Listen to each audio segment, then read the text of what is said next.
5ஆம் வகுப்பு படிக்கும்போது அவனுக்கு அப்பா கிடையாது, அம்மா. கல் உடைச்சி 6 பிள்ளைங்களை வளர்த்த ஒரு தாய். ஸ்கூல் பஸ் ரிவர்ஸ் எடுக்கும்போது தனது கால் சதஞ்சு நடக்க முடியாம ஓட முடியாம தவித்த ஒரு சிறுவன்.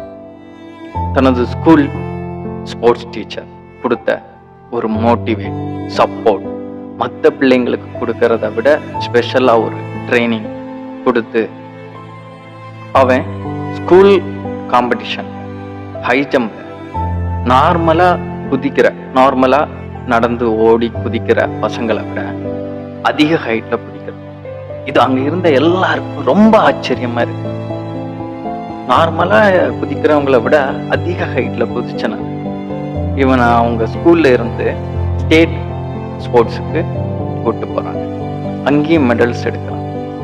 அதுக்கப்புறம் பேரா ஒலிம்பிக்ஸ் அப்படின்னா இந்த மாற்றுத்திறனாளிகளுக்கு நடக்கிற ஒரு Olympics. Rio Olympics 2016 gold medal வாங்க.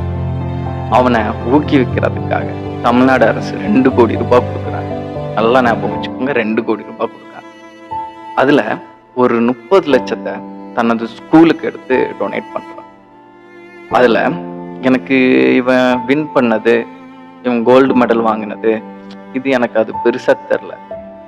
தனக்கு முடியாத ஓட முடியாது, அதுக்கப்புறம் அவ்வளோ வறுமையான குடும்பத்துல இருந்த தனது கூட பிறந்தவங்க எல்லாம் அவ்வளோ வறுமையான நிலைமையில இருந்துட்டு அந்த கிடைச்ச காசுல ஒரு 30 லட்சம் ரூபா அடுத்து வரவங்களுக்கு அசிஸ்ட் பண்றதுக்காக கொடுத்துருக்காங்க.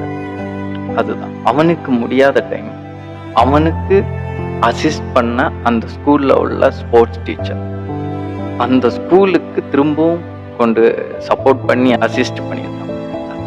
அங்கதான் நம்ம நினைச்சு பார்ப்போம், இன்னைக்கு நம்ம கையில ஒரு 1000 ரூபாய் கிடைச்சா கூட ஒரு 10 ரூபாய் ஒருத்தங்களுக்கு சப்போர்ட்டா இல்ல கொடுக்கறதுக்கு நம்ம அவ்வளவு யோசிக்கிறோம்.